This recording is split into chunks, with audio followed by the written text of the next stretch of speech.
Good morning, have a nice day. Today we are going to learn could as a modal verb.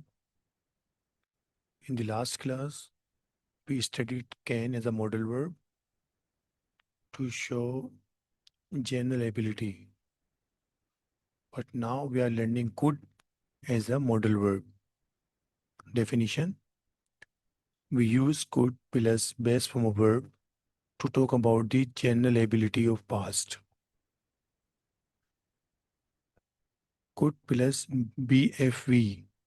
BFV base from verb, इसे हम first from verb भी कहते हैं to talk about the general ability of past. Example number 1: when I was learning English I could speak English. जब मैं English सीख रहा था मैं इंग्लिश बोल सकता था. Example number 2: when Wasim Akram was cricketer. जब वसीम अकरम क्रिकेटर था he could play cricket very well.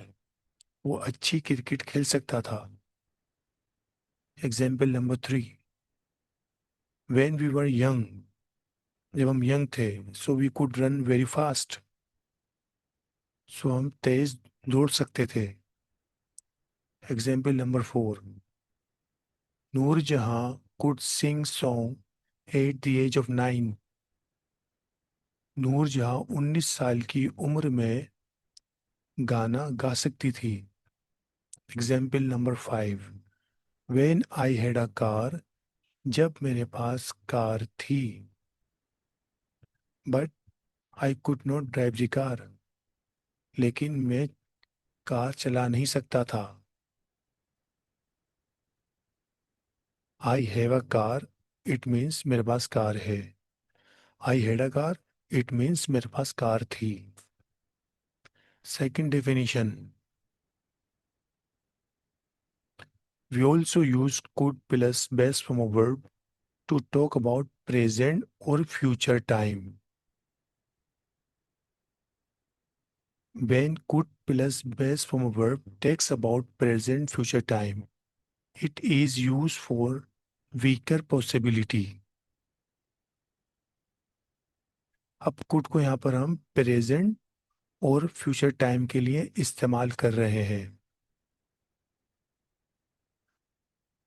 For example,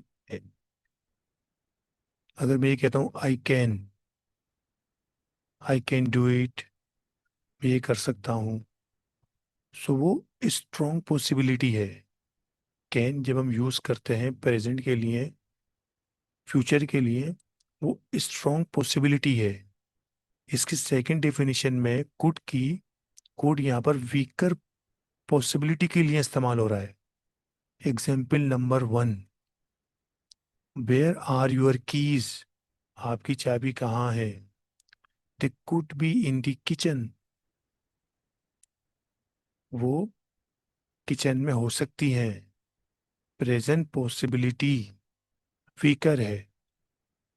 kitchen में हो भी सकती है, किचन में नहीं भी हो सकती.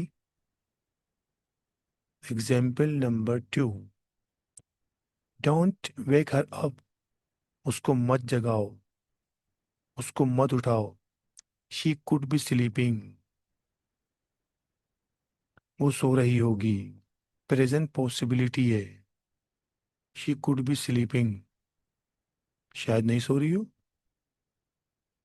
Example number 3: if we leave early. अगर हम अर्ली लीव करते हैं we could make it there before sunset. Future possibility. Example number 4: it could rain tomorrow, so bring an umbrella. Future possibility. ये वीकर पोजीशन है could की. और जो can हम यूज करते हैं एज अ मॉडल वर्ब, वो उसकी स्ट्रॉन्ग पोजीशन है, स्ट्रॉन्ग पॉसिबिलिटी है. कुड को जब हम प्रेजेंट टाइम में या फ्यूचर टाइम में यूज करते हैं तो यहाँ पर इसकी वीकर पोजीशन है, वीकर पॉसिबिलिटी है. Next, third definition, we also use could plus base from a verb, यानी first from a verb for the permission, permission के लिए. It is use for only taking permission. Could is formal or polite in sense of permission. Example number one. Could you take our class on Friday? Yes, I can. क्या आप हमारी class Friday को ले सकते हैं? Yes, I can. Example number two. Papa, could I go for a picnic? Yes, you can. Example number three. Could I play with you? You cannot play with us. Variation number one.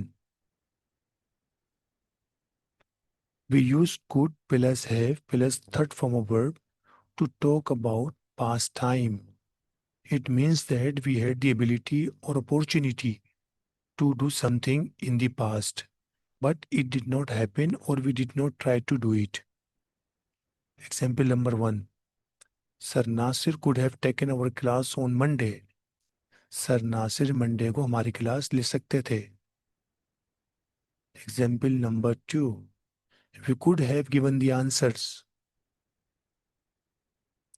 हम answers दे सकते थे. Example number three. The car could have hit me. Car मुझे hit कर सकती थी. Example number four. Sadaf misbehave with teacher. Sadaf ने misbehave किया teacher के साथ. And teacher could have expelled her from the class. Teacher उसे क्लास से निकाल सकते थे. Example number five. Sir Nasir could have expounded tenses. Sir Nasir tenses को एक्सपाउंड कर सकते थे. Example number six. Australia could have won the match of India. Australia India से मैच जीत सकता था. I hope you understand. अच्छा, यहाँ पर एक बात और मैं क्लियर करता चलूँ कि अक्सर हम लोग ये कैन जो पढ़ते हैं एज अ मॉडल वर्ब, तो ये हम स्ट्रॉन्ग पॉसिबिलिटी के लिए पढ़ते हैं. और दूसरा कुड जो है हम ये पास्ट के लिए यूज़ करते हैं. आई कैन स्पीक इंग्लिश, मैं इंग्लिश बोल सकता हूँ. आई कुड स्पीक इंग्लिश, मैं इंग्लिश बोल सकता था. ये कॉमन है, लेकिन इसके और डीपली मैंने आपको डेफिनेशन नंबर टू थ्री में मैंने आपको बता दिया, और वेरिएशन नंबर वन भी आपको मैंने बता दी है, just for your understanding and knowledge. अच्छा, अब हम आते हैं माइट और मे की तरफ. मे फॉर 50% चांसेस और might for 25% chances. Definition number one. We use may और might to take the permission. May or might are used for taking permission. However, might is not used for giving and refusing permission. It is formal way of talking about permission. Example number one. May I go out for a while? Yes, you may. Example number two. May I come in the class? No, you may not. Example number three. May I ride bike? May I ride a bike? Yes, you may. में जो है वो formal way में use करते हैं. अब बहुत से लोग कहते हैं बिजनेस इंग्लिश होती है, बिजनेस इंग्लिश सीखना चाहिए.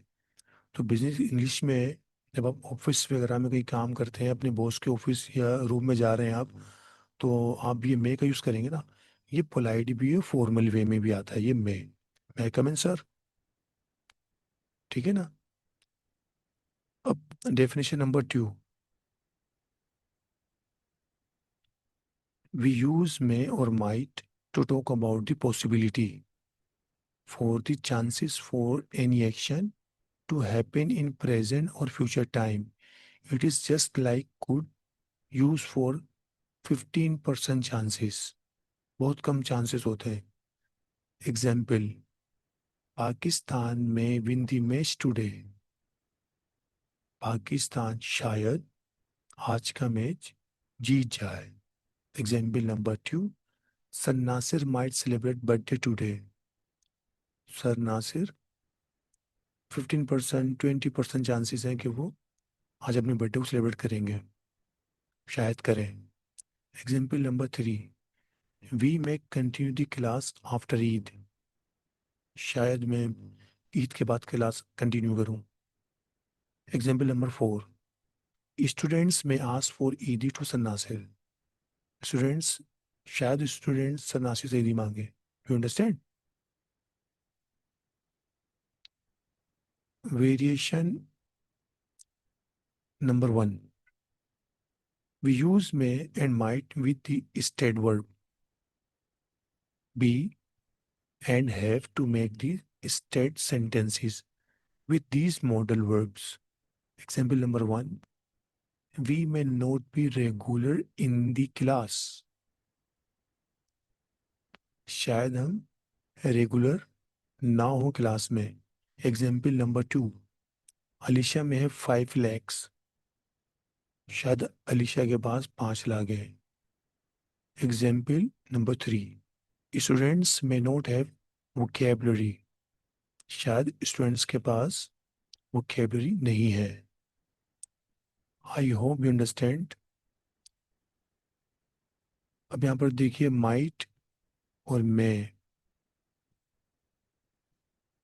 और कुड, ये आप पढ़ चुके हैं. If you have any question so comment बोलो, इंशाल्लाह मैं आपको जवाब दूंगा. Thank you so much for watching my this video.